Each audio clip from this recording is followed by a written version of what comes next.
요즘 들어서 소아시아 7교회 이야기를 여러분과 쭉 같이 나누었습니다. 저에게는요, 이 코로나 시대에 과연 나의 교회는 건강한가? 우리 한 사람 한 사람을 거룩한 성령을 모신 전이라고 이렇게 표현했거든요. 우리 안에 성령님 계시니까 그 성령님을 모신 한 사람 한 사람이 교회인데 나의 교회는 어떤 모습일까? 또 우리가 모여서 이루고 있는 공동체로서의 주향교회는 과연 어떠한가? 성경을 꼭 거울같이 보면서 이 7개의 교회가 각양의 모습들을 가지고 있잖아요. 어떤 교회는 책망받기도 했고 어떤 교회는 칭찬만 받기도 했고 책망과 칭찬이 겸하여 부어지기도 했는데 주님이 나의 신앙생활을 볼 때 뭐라고 말씀하실까? 성경을 보면서 내게도 이런 모습이 있는데 이런 모습은 제거해야 되겠다. 이런 모습은 더 사모해야 되겠다. 이 시대를 살아가는 한 사람 한 사람의 교회로서 저는 이 말씀이 여러분의 신앙생활을 건강하게 하는 그런 동력이 되기를 원했습니다. 또한 우리 주양교회가 그렇게 건강한 교회로 만들어져 가기를 원했었어요. 이 하나하나의 교회들의 이야기 이제는 마무리하게 되겠지만요. 말씀에 잘 비추어 보면서 여러분이 절대 책망받는 교회가 되지 않는 교회는 교회인데 책망을 받는 교회가 아니라 주님께서 너의 그 모습이 아름답다라고 칭찬해 주시는 그런 교회가 되었으면 좋겠습니다. 지도 보면서 시작하죠. 우리가 에베소에서 출발했어요. 에베소, 서머나, 버가모로 올라갔고요. 이제 그 옆으로 옵니다. 두아디라, 사대, 빌라델피아, 그리고 오늘 마지막 교회인 라오디게아 교회를 만나게 될 겁니다. 이 라오디게아 교회는요, 빌라델피아에서 동남쪽으로 72km 정도 떨어져 있고요. 에베소에서 하면 160km 정도 떨어져 있다고 이야기합니다. 이 라오디게아라고 하는 이 지역은요, 굉장히 부유한 지역이었어요. 양모업도 굉장히 발달했고, 금융업도 발달을 했고, 의학도 되게 발달한 그런 참 좋은 조건을 가진 그런 교회였습니다. 그래서 어찌나 부유하든지 우리가 성경 말씀 쭉 읽다 보면 그들이 이렇게 말하죠. 나는 부자라 부유하여 부족한 것이 없다 이렇게 말하는데 그게 그 라오디게아 이 도시민들의 자긍심이었던 것 같아요. 우리는 부자다. 주후 17년경에 소아시아 지역에 큰 지진이 있어서 참 많은 도시들이 무너졌었습니다. 근데 무너졌을 때 그 재건의 비용을 로마에게서 공급을 받았었거든요. 근데 상징적이긴 하지만 이 라오디게아 지역은요 그걸 거부했대요. 괜찮다고 우리가 알아서 한다고. 예, 그 지원을 거절하고 스스로 도시를 재건할 만큼 돈이 많고 부유했던 지역이 이 라오디게아 지역이다 이렇게 말할 수 있어요. 우리나라에서는 아무래도 강남이 부유함으론 상징적이지 않아요? 예전에 드라마 같은 거 보면 예 대치동입니다 뭐 이런 얘기하고 강남 뭐 이런 얘기들 하는데 뭐 읍내동입니다 이런 얘기 못 들어보셨잖아요. 예. 그러니까 하여간 부유함의 상징 같은 도시가 이 라오디게아 도시였는데, 근데 이 도시에서 교회가 어떻게 시작되어졌는가 하는 것은 성경의 근거를 좀 찾을 수 있어요. 골로새서 4장 12절 13절 말씀을 한번 같이 읽어볼까요? 시작. 그리스도 예수의 종인 너희에게서 온 에바브라가 너희에게 문안하느니라. 그가 항상 너희를 위하여 애써 기도하여 너희로 하나님의 모든 뜻 가운데서 완전하고 확신 있게 서기를 구하나니 그가 너희와 라오디게아에 있는 자들과 히에라볼리에 있는 자들을 위하여 많이 수고하는 것을 내가 증언하노라. 아멘. 아멘. 여기에 라오디게아에 있는 자들이라고 표현되어지죠. 그래서 이 말씀의 근거에서 이 라오디게아 지역에 있는 교회는 에바브라라는 사람이 세웠던 것으로 우리들은 이야기하고요. 특별히 이 에바브라와 그리고 바울에게 영향을 받고 있고 약간 의존되어졌던 교회가 이 라오디게아 교회였다 이렇게 말합니다. 그런데 이 교회에 참 안타까운 건 뭐냐면요. 정말 좋은 환경이었어요.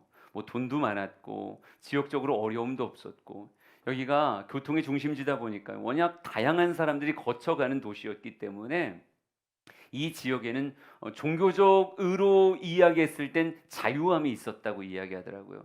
굳이 남에게 자신들의 신앙을 강요하지 않는, 워낙 이방인들이 많이 지나다니는 그런 도시였기 때문에 특별히 이야기할 핍박조차 없었다고 이야기하더라고요. 하지만 소아시아 7교회 가운데 칭찬만 들었던 교회도 있어요. 우리가 지난주에 보았던 빌라델피아 교회, 그리고 서문학 교회, 이런 교회들은 칭찬을 받았지만 책망만 들었던 교회도 있거든요. 바로 그 교회가 라오디게아 교회라고 이렇게 말할 수 있습니다. 그러니 그 시대 가운데 참 주님께는 아프지 않았을까 하는 생각이 들어요. 너무 좋은 환경인데 이런 환경에서 이 라오디게아 교회는요, 외부적인 핍박으로 인해서 그들의 신앙이 무너졌던 것이 아니라 외부적인 환경은 뭐 나무랄 데가 없어요.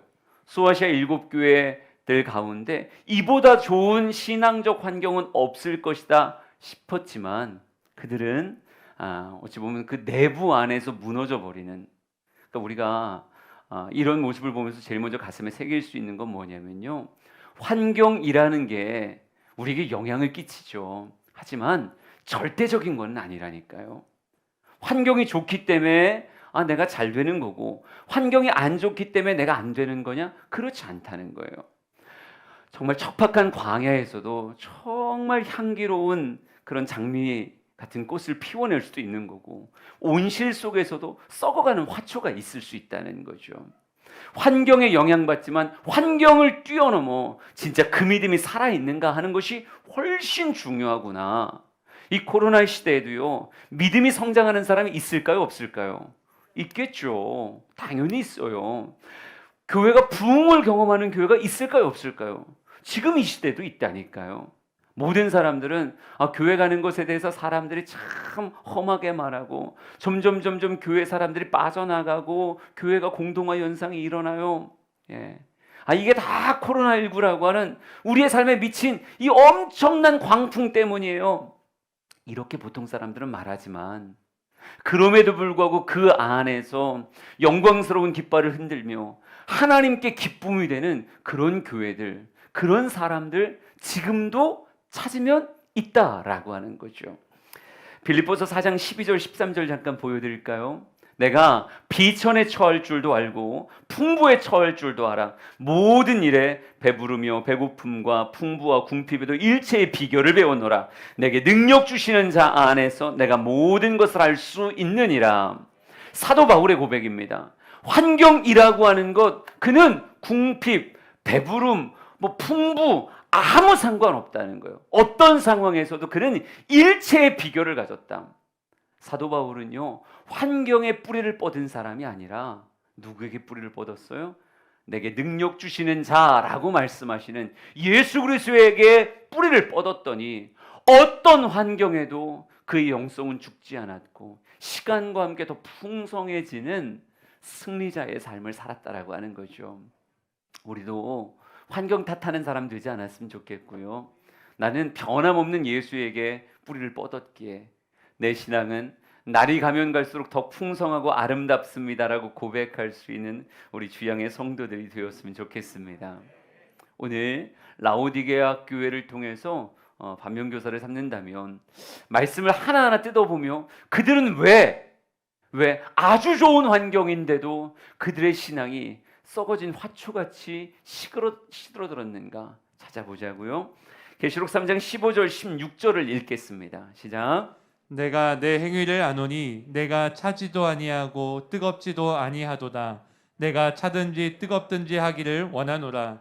내가 이같이 미지근하여 뜨겁지도 아니하고 차지도 아니하니 내 입에서 너를 토하여 버리리라. 아멘. 주님의 아픈 진단은 이렇게 그들에게 다가갔습니다. 내가 너의 행위를 안다. 너희가 어떤 신앙생활을 하고 있는지 내가 안다.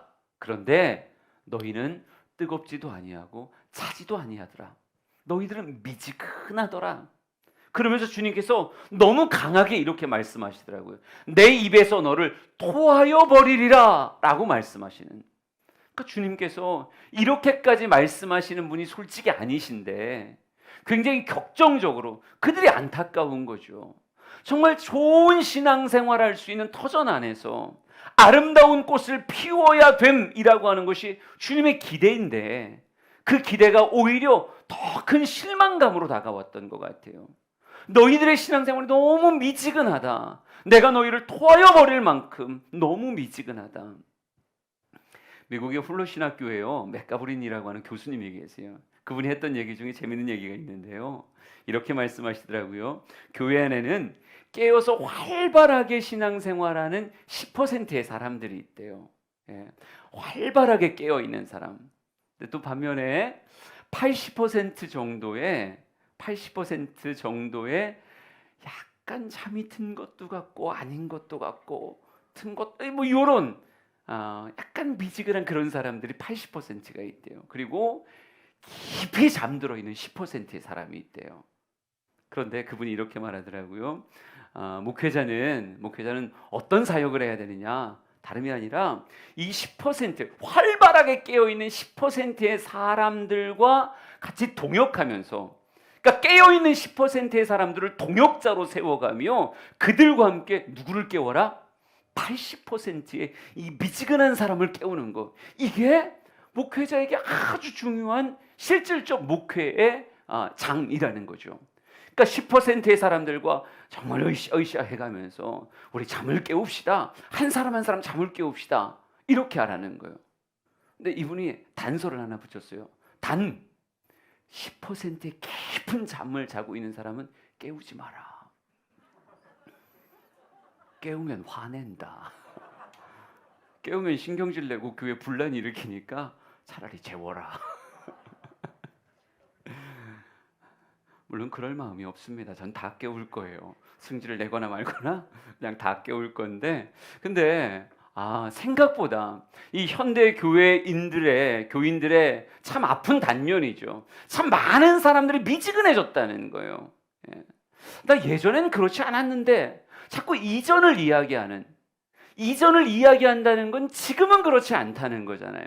지금은 그때보다 훨씬 신앙의 온도가 낮아져 있다라고 하는 이야기인데, 그런 사람이 우리의 나눔의 현장 가운데 대화를 나누다 보면 생각보다 참 많은 사람들이 이전의 뜨거움을 추억으로만 간직한 채 미지근해진 사람이 너무 많다라고 하는 거죠.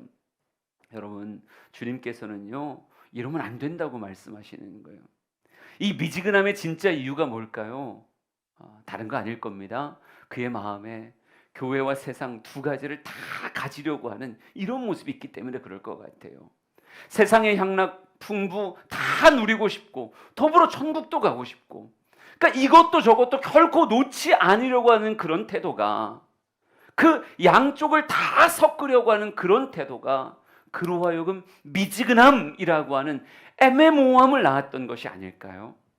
예수님이 이렇게 말씀하십니다. 마태복음 6장 24절을 같이 읽어볼게요. 시작. 한 사람이 두 주인을 섬기지 못할 것이니 혹 이를 미워하며 저를 사랑하거나 혹 이를 중히 여기며 저를 경히 여김이라. 너희가 하나님과 재물을 겸하여 섬기지 못하느니라. 아멘. 너희가 하나님과 재물을 겸하여 섬기지 못하느니라. 이게 예수님의 말씀이에요. 라오디게아 교인들은 어떻게 얘기했을까요? 저는 하나님도 재물도요 겸하여 다 붙잡고 싶어요, 이렇게 이야기했겠죠. 나는 부자라 부여에 부족한 것이 없다. 그들은 이 부자됨이라고 하는 것이 그들의 자긍심이었어요. 돈 절대 놓고 싶지 않았다고요. 이 지역을 통해서 그들도 사업하길 원하고 사람들과 교제하길 원하고 그들과 적당히 사귀면서 그것이 자신에게 부유함을 줄 수 있다고 이야기하면 그거 놓치고 싶은 생각이 조금도 없었어요. 그러면서도 들려온 말씀 따라 천국도 가고 싶으니까 아주 형식적인 신앙생활의 끈도 역시 놓지 않았던 거죠.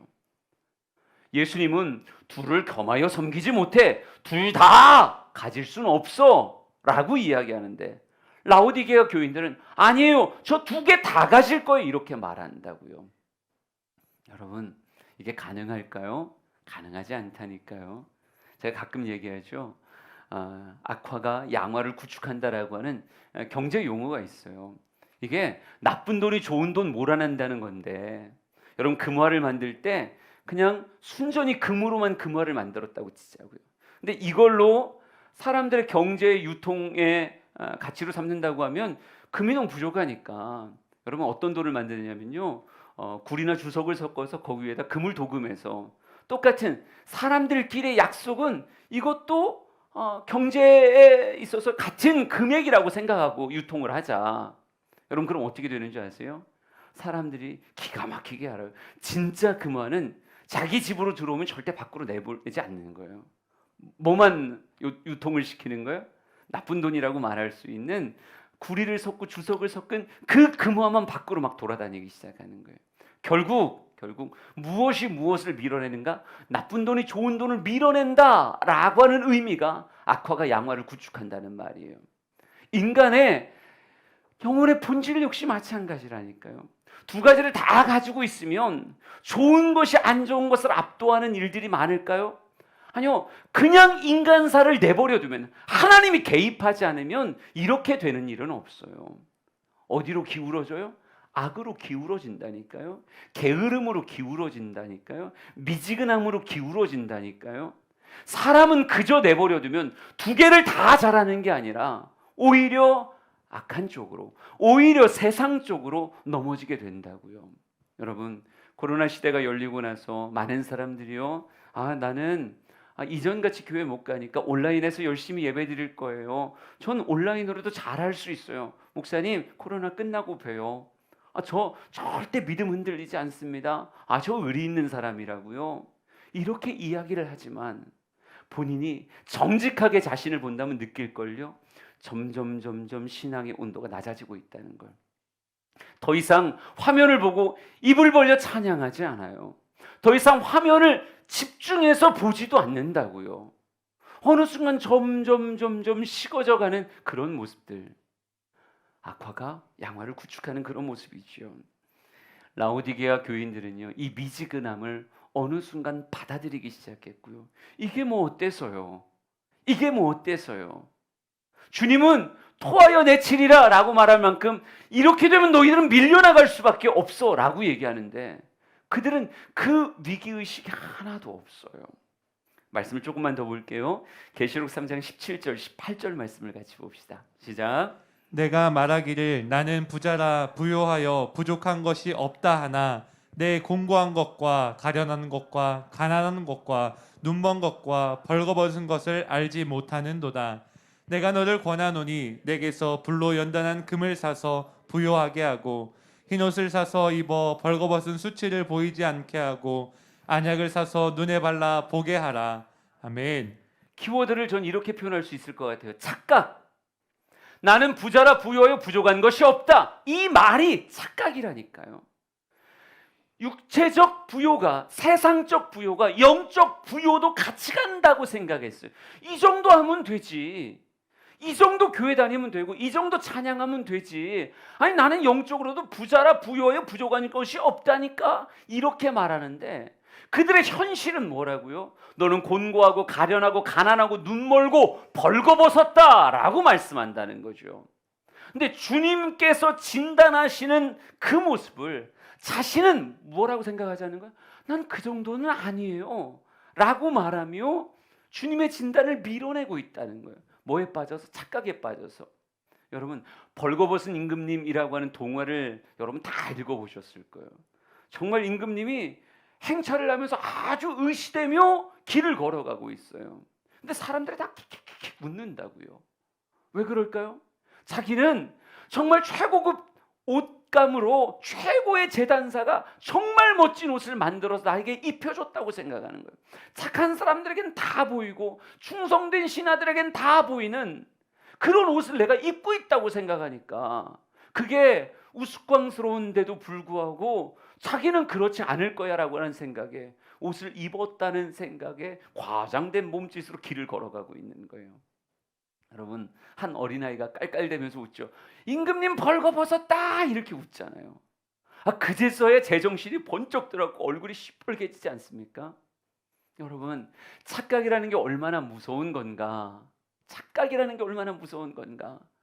예전에 신학교 교수님이요, 바리새인들에 대해서 저에게 말씀해 주시면서 이렇게 이야기하시더라고요. 바리새인의 누룩, 이게 정말 영혼의 큰 질병인 것은 하나님이 볼 때는 분명히 회칠한 무덤이에요.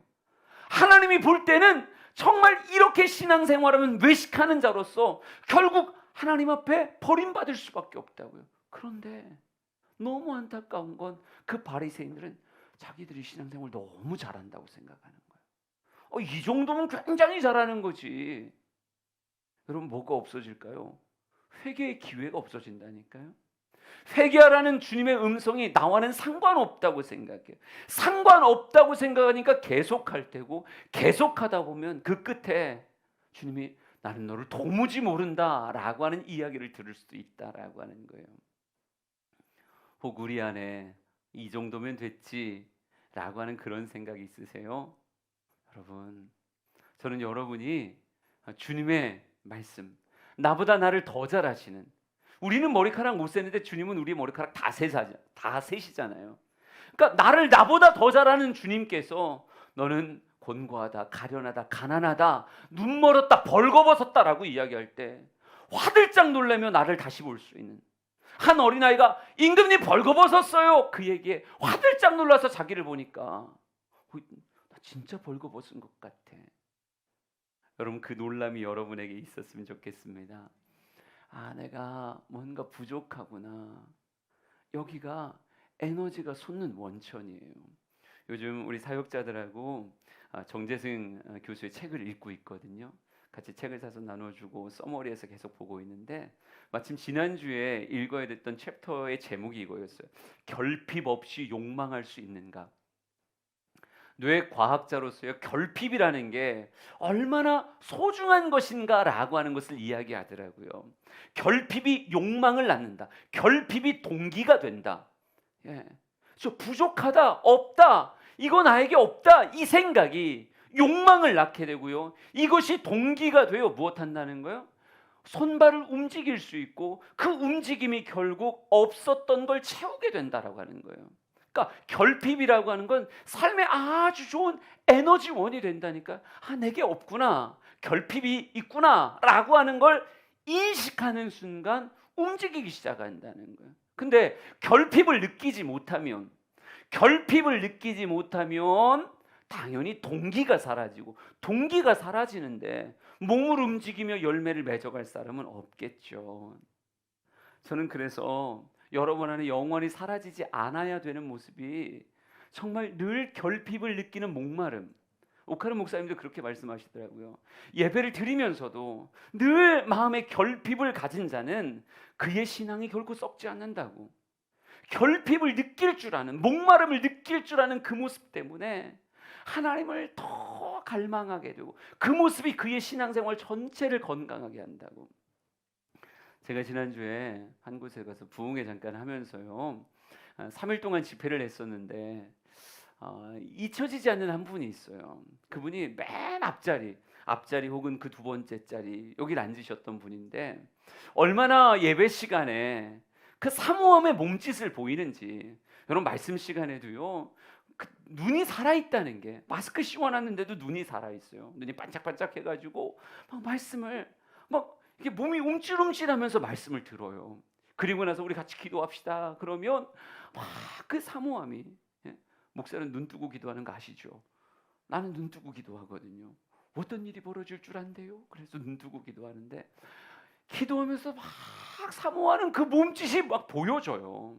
그러니까 수많은 사람들의 가운데 있었지만 눈에 띄는 사람이었다고요. 그런데 마지막 집회를 마치고 내려오는데 원래 거기가 기도원이었거든요. 기도원 집회였는데 사람들을 개별적으로 안수하는 거를 기도원 원장님들이 좋아하지 않아요. 예, 그래서 특별히 코로나 시대이기도 하고 그래서 안수를 가급적 자제했었는데 마지막 집회를 마치고 내려가는데 누군가 막 뒤에서 따라오는 소리가 들리더라고요. 그러더니 목사님 그러길래 바라봤더니 그 자매님이세요. 그 자매님이 목사님 제발 기도 좀 한 번만 해달라는 거예요. 기도 좀 한 번만 해달라고 쫓아왔는데 어떡한데요? 기도를 해줬죠. 그래서 앉으시라고. 그리고 자매님 뭐 때문에 그러세요? 제가 무엇을 위해 기도해 드릴까요? 그랬더니 그분이 목사님 제가요 예배를 드리는데 가끔 딴 생각이 들어와요. 말씀을 듣는데 딴 생각이 들어와요. 기도를 하는데 가끔 딴 생각이 들어와요. 목사님 저 어떻게 하면 좋아요? 막 이러시는 거예요. 그래가지고 기도를 해줬죠. 근데 내가 진짜 이 말을 해주고 싶었는데 입에서 맴돌았는데 안 했어요. 자매님, 가끔 딴 생각이 들어와요. 어떤 사람은요, 가끔 제정신이 들어요.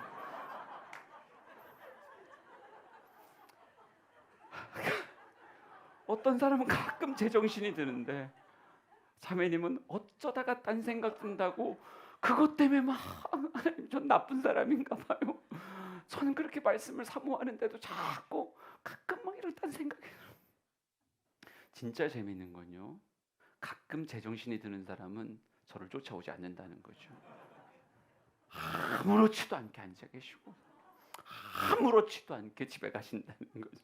그런데 마음에 그 갈망이 있는, 결핍을 느낄 줄 아는 그 마음은요, 자기 마음에 들어오는 순간적인 다른 생각조차를 용납하고 싶지 않은 거예요. 그러니까 기도 한 번이라도 더 받고 싶고, 그래서 이 마음의 생각이 온전히 순전함으로 바뀐다면 얼마나 좋을까, 이 생각 가지고 막 다름질 쳐 나오시더라고요. 여러분, 과연 우리는 어떤 모습인가?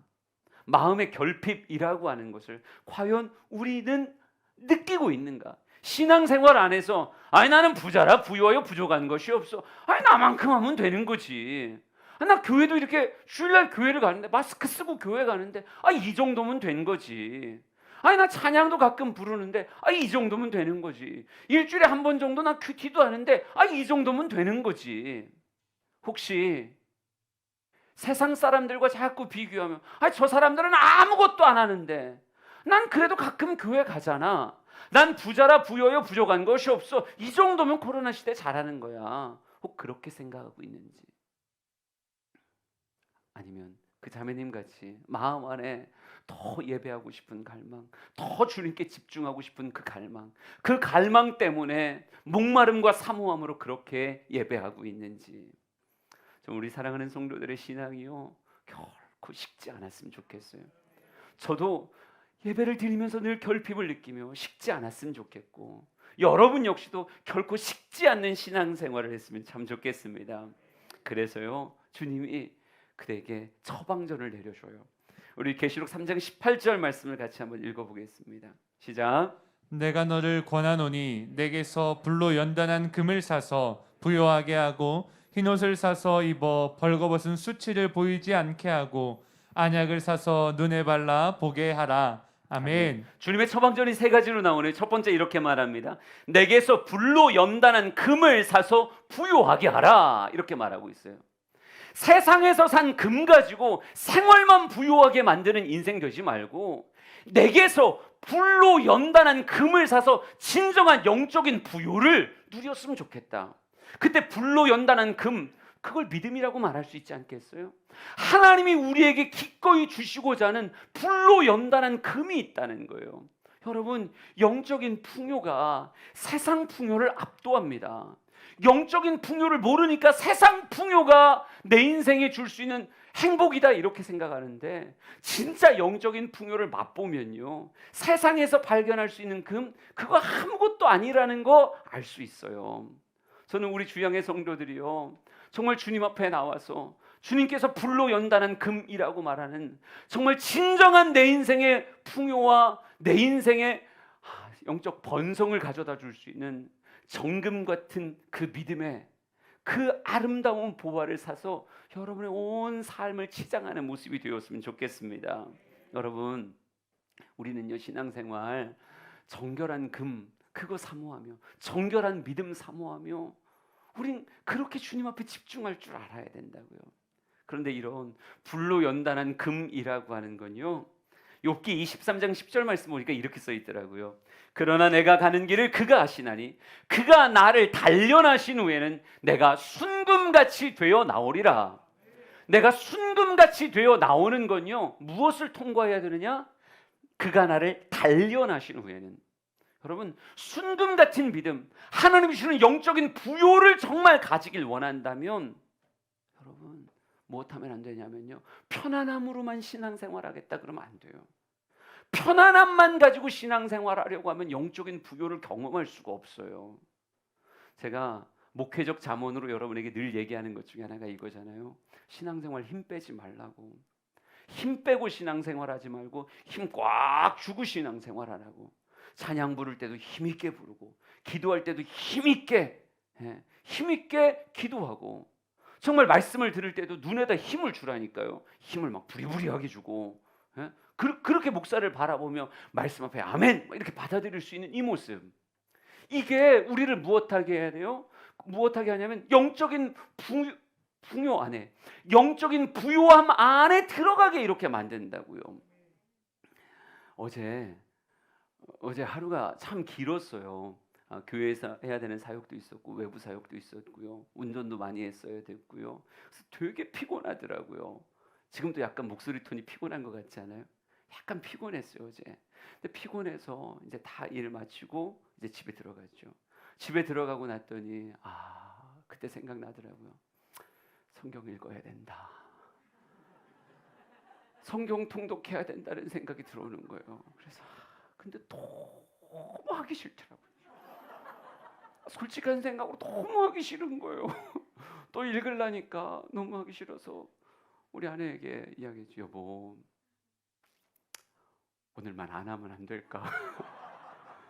나 내일 하면 안 될까? 나 오늘 너무 피곤하네. 안 했으면 좋겠네. 근데 우리 아내가 그러더라고요. 목사님 하셔야죠. 내일로 미룬다고 이게 결코 좋아지지 않습니다. 오늘 하셔야 됩니다. 해야죠. 그러는 거예요. 아유, 하란다. 나 진짜 우리 아내가 하지 마라 그랬으면 나 안 했을 거예요. 진짜 안 할 생각이었거든요. 근데 하라 그래서 어쩔 수 없이 성경책 펴놓고 녹음 버튼 누르고 하나하나 쫙 읽기 시작했어요. 네, 말씀을 쭉 읽는데 그렇구나. 말씀이 나를 위로하는구나. 말씀이 나의 마음을 평온케 하는구나. 읽어가고 다 읽고 녹음 버튼을 껐어요. 그리고 이제 친구들하고 하는 통독 단톡방에도 올리고 우리 가족들 단톡방에도 막 올리고, 그리고 딱 끝나고 나니까 그런 생각들이 들더라고요. 잘했다. 잘 읽었다. 그 잠시 누워 있는 것보다 그래도 말씀으로 하루를 마무리할 수 있다는 게 참 잘했다. 굳이 안 하는 것보다 굳이 하는 게 훨씬 낫구나. 여러분, 저도 여러분도요. 가끔은 신앙생활하는 것이 여러분에게 짐을 지는 것 같은 이런 마음이 들 때가 있을 거예요. 신앙은 짐지듯 때로는 힘을 쏟아야 되는 일이거든요. 그러나 여러분, 불로 연다는 금이 무엇하게 한다? 날 진정 부요하게 한다. 하늘의 부요가 내 삶에 부어지는 진정한 부요, 그 안으로 들어갈 수 있게 한다. 우리 주양의 모든 성도들이요, 주님께서 우리에게 허락할 수 있는 불로 연다는 금을 사서 내 인생을 영적인 풍요 가운데 거하게 만드는 그 귀한 모습이 있기를 간절히 바랍니다. 두 번째 이렇게 말하더라고요. 흰 옷을 사서 입어라, 이렇게 말해요.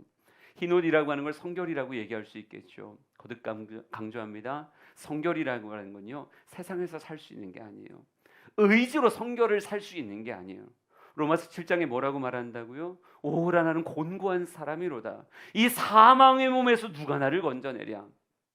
사도 바울, 그 위대한 의지의 사람이, 그렇게 세상의 모든 좋은 것들 다 가지고 있는 사람이 죄와의 싸움을 스스로 싸우려고 했을 때 이길 수가 없었어요. 성결함이라고 하는 건 인간에게서 살 수 있는 것이 아니에요. 여러분, 성결은 누구에게서 살 수 있는 겁니까? 하나님에게서 사서 입을 수 있는, 오직 하나님의 은혜가 내게 부어질 때만이 내 인생이 세마포의 흰 옷으로 바뀔 수 있다고요. 우리 사랑하는 성도들이 성결함에 욕심내길 원합니다. 이 땅의 삶에 있어서 최고의 인재가 전 깨끗한 사람이라고 생각해요. 이건 저의 시각뿐 아니라 하나님의 시각이. 큰 집에 그릇 많지만 하나님이 원하는 건 뭐예요? 누구든지 자신을 깨끗하게 하면 귀 쓰기에 합당한 그릇이 될 것이다. 하나님은 정결함을 원하시고 그 정결함 위에 하나님의 사명을 붓고 하나님의 해야 될 일들을 부어가시며 그와 함께 이 땅을 정복해가는 그런 하나님의 사도들로 그들을 세우신다고요. 마지막으로 이렇게 말합니다. 안약을 사서 눈에 발라 보게 하라, 이렇게 써 있어요. 라오디게아 교인들의 가장 큰 잘못은요, 착각하고 있었다는 거죠. 왜 착각하고 있는 거예요? 그들의 눈이 닫혔기 때문에 그런 거예요. 나는 부자라 생각하지만 하나님 볼 땐 가련하고 곤고하거든요. 내 모습을 내 모습 그대로 볼 수 있다고 하면 그러지 않았을 텐데 나를 보는 눈이 닫혔던 거예요. 여러분, 오직 주의 말씀이 나의 눈을 뜨게 합니다. 여러분이 큐티할 때 여러분 스스로가 보여져요. 설교를 들을 때 내 모습이 보여지기 시작한다고요. 성경을 쭉 읽어갈 때 하나님이 나를 보게 하시는 그런 눈들이 열려지기 시작한다고요. 그래서 나를 볼 줄 알게 되면, 아까도 얘기했죠, 우리 정재승 교수님이 얘기하는 것처럼 결핍이 무엇을 낳는다고요? 욕망을 끌어온다니까요. 결핍이 동기를 끌어온다니까요. 아, 내게 이것이 없구나. 아, 나에게 이것이 부족하구나. 이걸 깨닫는 순간 그것이 아주 강력한 동기와 욕망이 돼서 그의 삶을 채워갈 수 있게 된다고요. 여러분, 주님이 말씀하시는 이 새로움이라는 것이 불로 연다는 금, 흰옷, 안약, 그로 말미암아 이루어지는 새로운 신앙생활이라는 것이 멀리 있는 것인가? 아니에요. 주님께서 사랑하기에 내가 이렇게 책망한다 라고 말씀하시며 이렇게 세게 말하는 건요, 그들의 그 미지근함이 한순간에 바뀔 수 있기 때문에 그런 거예요. 마지막으로 계시록 3장 20절에서 22절 말씀을 같이 읽겠습니다. 시작. 볼지어다 내가 문 밖에 서서 두드리노니 누구든지 내 음성을 듣고 문을 열면 내가 그에게로 들어가 그와 더불어 먹고 그는 나와 더불어 먹으리라. 이기는 그에게는 내가 내 보좌에 함께 앉게 하여 주기를 내가 이기고 아버지 보좌에 함께 앉은 것과 같이 하리라.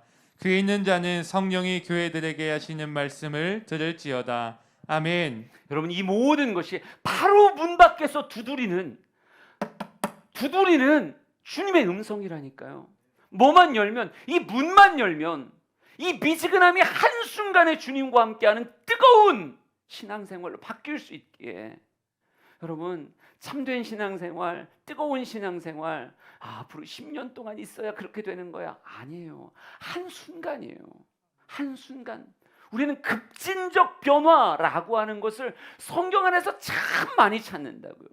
핍박자요, 폭행자요, 박해자였던 그 사울이 다메섹 도상에서 뜨거운 빛과 함께 한순간에 뭘로 변해요? 바울이라고 하는 사람으로 변해가잖아요.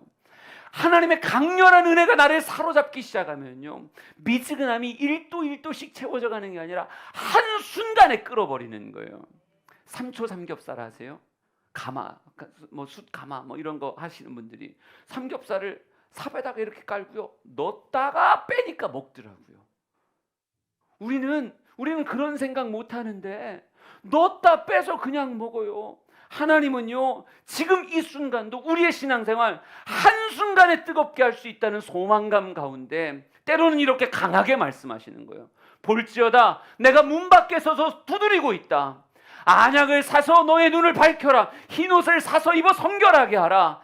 불로 연단한 금을 사서 진정한 영적 부요 안으로 들어와라. 주님께서 이렇게 말씀하시는 건요, 이 말씀이 들려서 문 하나 여는 것 같은 그 순간의 이야기로 나의 삶의 신앙생활이 한순간에 달라질 수 있으니까, 여러분, 어느 순간 미지근해졌던 사람들이 이 가운데 있다면, 어느 순간 코로나 시대에 이 정도 신앙생활 하면 되지, 미지근해졌던 사람이 있다면요, 말씀이 들릴 때 이거 아니구나, 나 이전에 그렇게 안 했었는데, 나 예전에 진짜 뜨겁게 주님과 교제했던 사람인데, 이게 가슴에 확 들어오면요, 그냥 문 하나만 열면 되는 거예요. 그냥 문 하나만 열면 주님은 그 순간 그 타이밍 절대 놓치지 않고 훅 들어오셔서 다시 주님과 뜨거운 사랑의 신앙생활을 할 수 있다고요. 여러분이 예배 보고하고 목장 보고 주무로 한 다음에 쭉 보고 하시잖아요. 쭉 읽다가 보니까 어떤 분이 이렇게 써놨더라고요. 목사님이 맨날 하는 얘기가 결국은 교회 오라는 얘기밖에 안 한대요. 예배 오라는 얘기만 한대요. 어떻게 그렇게 잘 알았어요? 네? 저도 말씀 보면서 그런 생각했어요. 교회 오라는 생각 이야기구나.